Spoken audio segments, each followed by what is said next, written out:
Hello everybody, welcome back into the Let's Look Brad channel here. So I do have two more $50 boxes. They were ordered. I'd like to actually search through them to get them out the way and probably go get some pennies after I get these two done. So I'm gonna run a 2-box hunt. It might be short, it might be long. Hopefully for a lot of silver out of it. It is circulated as for sure. There's a couple of the 2023s mixed in there, looks like, but hopefully we get an ender. I haven't had a silver ender in a while, but we'll never know until we break open. So let's go ahead and start on roll number 1 and bring it back in on our first find. Okay, so I pulled out roll number 17 right here, and we got a proof ender. Nice. At least we got a nice ender, at least. It's been a while. Let's go ahead and open this one up and see what this is. Okay, we did have that proof ender there. It was a 2003 S proof. Check it up under the scope here in a little bit, see if there's anything extra on there.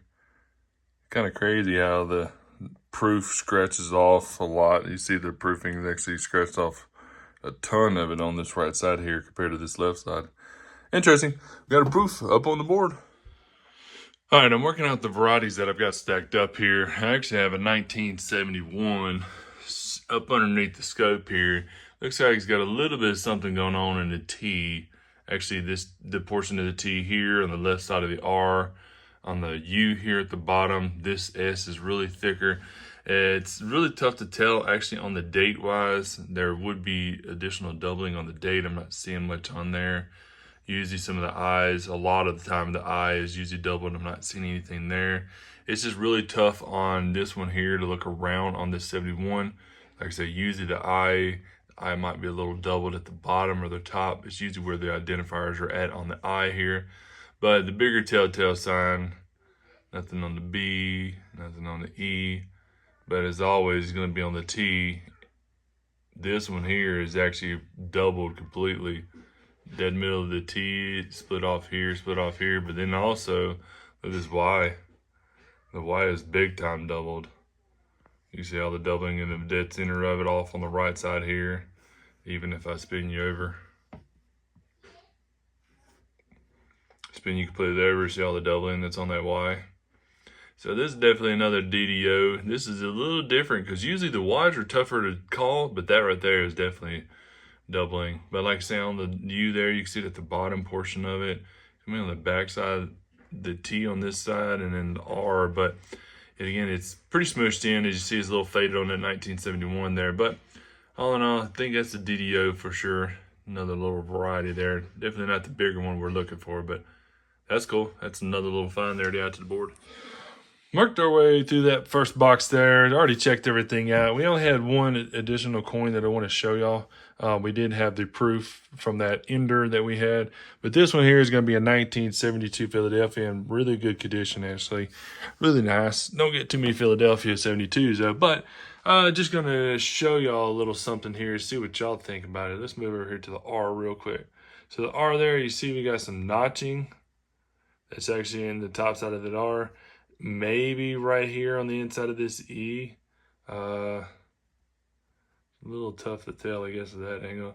But it might be a little bit of planchet blister or something like that. But it looks like it's something there. Because, I mean, if you sit it up and look at it, a little bit of something. But come over here to the eye. See if you got any kind of doubling in the eye. Not seeing much in there. Back up.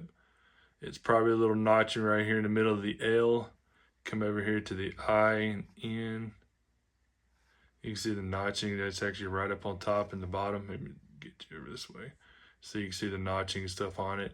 The N's going to have it a little bit also, probably at the top up here. Not seeing it on the G or whatnot. The 1, top side of the 1 right there. Come over here to the 9. Top side of the 9 up here, a little bit of doubling. So that's a 1972 Philadelphia. Not sure. Looks like it might be doubled with all the telltale signs, like I say, notching on the Y's and the T's and so forth, so on, R, E. Let me know what y'all think. All right, well, we've dug into box number 2 pretty good, but that roll number 15, I have it right here in my hand. And I think right there, I think we got ourselves a silver on that one also. That one looks 40% the way it sits. You're right here. Let's see, peel her out. Wrong one. 67. 40%er. Nice. We got silver on the board. 67. Wow. That was a nice reading on it too. Awesome. Stack that one up here behind my little phone mount. Keep moving. Knocked out box number 2 also. So we had a couple of finds. Wasn't a whole lot in the 2-box hunt. This is kind of per normal for my hunts. Honestly, getting silver in there is actually, you know, a new revelation. But like I said, there's quite a few boxes I've had in the past week that I've had silver out of them. I'm actually really surprised. But anyhow, we did get a 2003 S proof there. We got a 1967 Philadelphia 40%er, which is always nice. Feed the silver jar with that. We got a 71 and a 72, which the 71 there is going to be a Denver mint, and the 72 is going to be a Philadelphia there.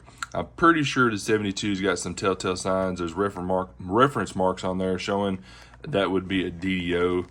So that's pretty nice. I'm going to hold it off to the side, do a little more information checking on it. But the 96 here, I had a box probably a week ago almost that I pulled, and it had these little feeder finger marks down here on the bottom.